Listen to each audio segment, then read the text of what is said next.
আমরা যে ধোঁয়াশার জায়গাটাতে ছিলাম যে জাতীয় সংসদ নির্বাচনটা কবে হবে কখন হবে, বিশেষ করে যখন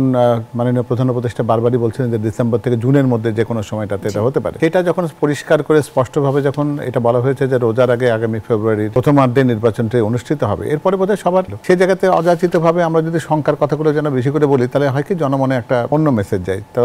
এটা যদি জনগণ যদি সবাই ঐক্যবদ্ধ থাকে, রাজনৈতিক দলগুলো সবাই যদি বিশ্বাস করে যে একটা নির্বাচিত সরকার বা নির্বাচিত রাজনৈতিক দল দেশ পরিচালনা করবে, এটা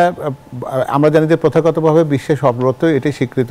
একটা পদ্ধতি যেটা একটা দেশ পরিচালনা করবার। তো সেক্ষেত্রে এখানে বিভ্রান্তি তৈরি করবার কারণ আছে বলে আমার মনে হয় না। ফলে আলোচনাটা আমরা যতটা ওই একটা অদৃশ্য শক্তিকে বারবার বলতে চাইবো, তখন মানুষের ভিতরে কিন্তু একটা শঙ্কার জায়গা তৈরি হবে যে আসলে অদৃশ্য শক্তিটা আছে কিনা। হ্যাঁ, তবে এই কথা সত্যি, এই স্পেকুলেশন বা এই বিষয়টি সামনে আসবার পেছনে কারণটি হচ্ছে যে বাংলাদেশে আমরা কিন্তু ওই সিঁদুরে মেঘ দেখে ভয় পাওয়ার মতন অবস্থাটা আর কি, যাদের ঘর পুড়েছে আগে তাদের সেই আশঙ্কার জায়গাটা থাকে। যে কথাটি আপনি বলছেন যে 2008 সালে যে নির্বাচন, এর আগে কিন্তু আমরা যেটা দেখেছি যে আমরা ভারতীয়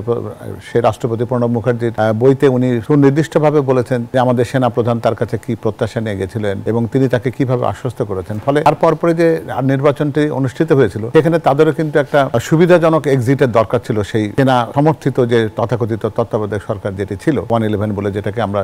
চিহ্নিত করি। ফলে সেখানে তাদের দ্বারা পরিচালিত একটা নির্বাচন একটা আশঙ্কার অবস্থাটা তৈরি করেছিল এবং সেটা কিন্তু বলতে গেলে আমাদের যে দীর্ঘ স্বৈরতন্ত্র প্রতিষ্ঠিত হবার বা ফ্যাসিবাদী শক্তির ক্ষমতাকে দীর্ঘায়িত করবার জন্য কিন্তু সেটা ছিল প্রথম পদক্ষেপ, প্রথম সোপান। ফলে আশঙ্কার ওই জায়গাটিতে হয়তো জনগণ বারবার যেতে চান বা চিন্তা করতে চান, বা রাজনৈতিক দলগুলো যেহেতু একটু ঘর পড়ার অভিজ্ঞতা আছে, ফলে তারা সিঁদুরে মেঘ দেখে ভয় পেতেই পারেন। তবে এর সাথে আমরা মাননীয় প্রধান উপদেষ্টা, অর্থ উপদেষ্টা এবং তার প্রেস সচিব তাদের পক্ষ থেকে যে বার্তাটি